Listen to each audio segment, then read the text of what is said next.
Nanawagan ng pamunuan ng Malabon Zoo sa mga Pilipino na gumamit na lamang ng alternatibong pampaingay ngayong bagong taon. Iyan ay para hindi madistract sa ingay ang mga alagang hayop. May detalye si Rod Lagusad. Sa tuwing magpapalit ang taon, nakagisnan na ang pagpapaputok para maging maingay ang pagsalubong sa bagong taon. Pero hindi tulad ng mga tao, mas apektado ang mga hayop sa ingay na dulot nito. Kaya naman ang Malabon Zoo, kaisa sa patuloy na taunang panawagan nito, na gumamit na lang ng alternatibong pampaingay. Namigay ang Malabon Zoo ng mga torotot sa mga bata at kasama ang kanilang magulang, ipinaliwanag sa kanila kung paano sila makakatulong sa mga hayop sa ganitong panahon. Alam niyo po, ang dogs can hear 4 times stronger than a human beings. Ang mga pusa lalo na po, 4 times stronger than a human being. Yung pong mga hayop natin, yung mga pets natin, lagay po natin sa loob ng kwarto natin, sa loob ng bahay, and play soothing music po para ma-distract sila, no?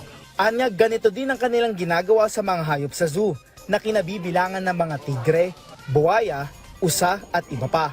Kasama na rin dito ang mga ahas na ipinakita sa mga bata ng malapitan, lalo't ang papasok na taon ay Year of the Snake. Dagdag pa ni Tangko, nakakatulong din anya na maraming puno sa zoo para maibsan ang ingay sa bisperas. Calming sound sa loob po ng Malabon Zoo, and we're with them, and they sleep the night through also.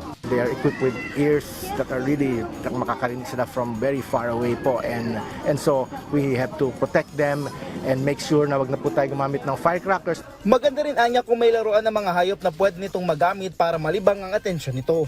Ang pamilyang ito na galing pa sa Caloocan City, nag-enjoy sa pagbisita sa Malabon Zoo. Ang 8 taong gulang na si Crystalline, mas gugustuhin na lang anya na mag-ingay gamit ang torotot. Kasi po, maganda po pag may animals. Kasi po, para hindi po sila ma-stress. Para yung mga hayop din po, hindi po sila maingayan po. Para na rin po sa safety po ng mga ibang hayop. Dito ka lang din po natutunan na parang yung pagpapaputok pala, nakaka-stress din pala sa mga hayop. At dahil Year of the Snake ang 2025, libre ay magpa-picture sa ahas sa buong taon sa Malabon Zoo. Kasabay ng pagbibigay aral sa mga bumibisita sa kahalagahan ng mga hayop at ng kalikasan. Rod Lagusad, para sa Pambansang TV sa Bagong Pilipinas.